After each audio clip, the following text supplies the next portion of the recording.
Hi, everybody. I'm Jamal Gaskin, and so I'm doing a documentary on sneakerheads. And you know what? I know what you'll think. Well, I mean, it's just someone with a lot of shoes, right? It's just somebody who has a lot of shoes, somebody who spends too much money on shoes. This is my shoe collection. I have one or two of most things that I need. In the front row, you'll see running shoes, to running shoes, to training shoes. Then you'll see this row is all the Air Max that I have, maybe about 4 pairs, right? And then these are my shoes that I used to go out in. Nice classy pair of dressy shoes, business casual kind of thing. I don't consider myself a sneakerhead. Alright, so the next question is simple. What is a sneakerhead? And what is the difference between somebody who has a lot of shoes or has an unnecessary amount of shoes and what's a sneakerhead? Alright, well, I'll show you. This is an example. What does it mean to me to be a sneakerhead? And what is the definition? Well, to be a sneakerhead, you gotta love shoes. You gotta have passion. As you can see behind me, like I have a lot of passion. A lot of these shoes have been worn, so I do wear all my shoes. Yeah, that's a sneakerhead, like someone who collects, someone who loves it, not just someone who buys just to resell. You know, those are just resellers. That's another story, though.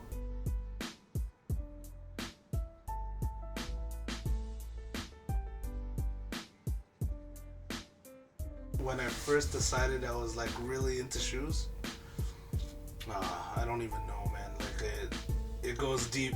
My brothers got into shoes, and they'd come home with like a brand new pair like every 2 weeks, and I would sit there in my Kmart shoes or my Walmart shoes, and it was like, I want what you have.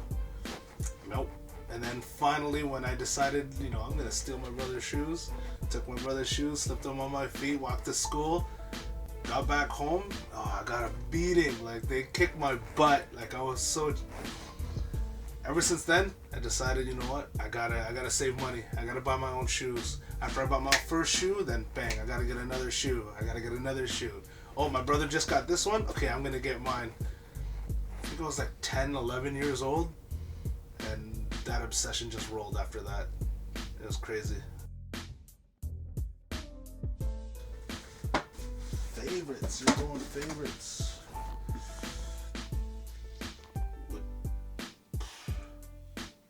Oh, I see. Another one of my favorites.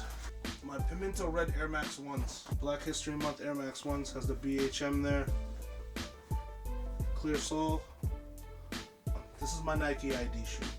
I designed this myself. OVO 10s. My all-around favorite would have to be these bad boys. Now, these joints are old. 2002. They are my Jordan 6. This has a little bit of a story. In elementary school, like 3 of the kids had them, and I was a big Jordan fan. Like, I love Michael Jordan, watching him play, and him doing all his tricks, and a lot of the kids had this shoe. Begged my mom. Finally, we went to the store. Was gonna pick them up. No size. They pretty much got sold out. Then in 2001, 2002, they retro. This is actually a retro. The Retro Plus. I ended up getting 1 pair. Tried to get my hands on 3 pairs. I couldn't find them anywhere, but I did get 1. Then in 2014 they released 2014 they released the black and infrared Jordan 6 with the 3M material all in here, and I ended up getting 2 pairs of those. But they're not the same. There's more nostalgic value to this than anything. I wear a size 13, 12 to 13, so there is a lot of things that are complicated when I go to stores. Not finding your size, you know, them bringing out an 11 and a half when I fit a 12. It's just, you know, it gets kind of tough. So, you know, I'll search and search, and I'll look for, you know, many stores. I'll go online and I'll do what I can to try to get it, and it has been a disappointment. But you know, down the road I will end up finding it. Kijiji, eBay, it has all that. Would you say that's part of the fun in being a sneakerhead? Is because like it takes a while, especially for you, because it takes a while to find your size, and then when you find, like, the road is that much longer for you. Yeah, that search is long. It is fun. What sucks about it is that it costs a lot more. But if it's a shoe that I'm really passionate about, then yeah, you know, I'll pay that extra dollar to wear. You know, I'm not just gonna keep them aside and not wear them. But due to a lot of resellers, it kind of kills me, just because they'll go into like a sports store and pick up everything. When I used to walk into stores back in the day, ask for my size, and they'll have it right away. But now they're like, it's sold out, and it's sold out within seconds, which is not fair for the people who really love the shoes compared to the people who want to make that extra dollar. Like, it sucks. Taliban. I'm gonna shoot you. Yeah. Jumpin', them boys up to something. They just spent like 2 or 3 weeks out the country. Jordans. So let's look at some Jordans. You don't have to call, I hear my dance like Usher. Ooh, I just found This is actually my second pair of these. This is completely dead stock, so I've never wore these yet. So I know people at work is gonna see this. I'm sorry, Alicia. We got Olympics.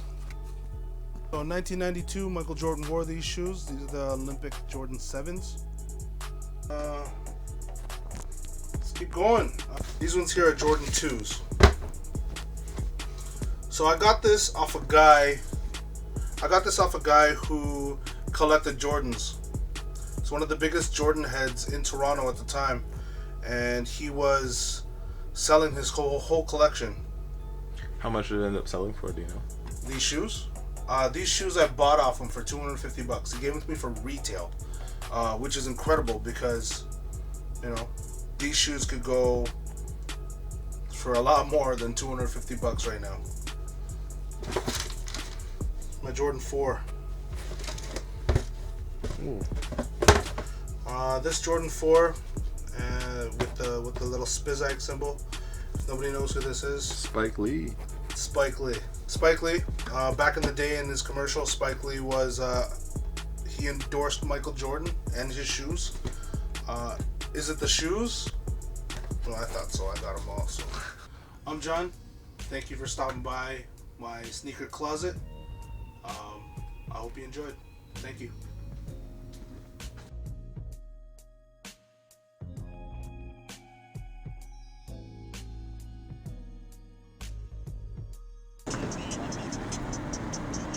Hello everybody, this is Jamal Gaskin from downtown Toronto. Early around 8 o'clock this morning, I was just informed that a bunch of people were lined up outside this Foot Locker since 8 in the morning. Why? Because Kobe was playing his very last game today, so they wanted his last signature shoes. So that just shows how important sneakers are to people. People will have his last signature shoes forever and for always. And those shoes will simply be to remember today, his very last game. I hope you enjoyed my documentary on sneakerheads. Till next time, bye.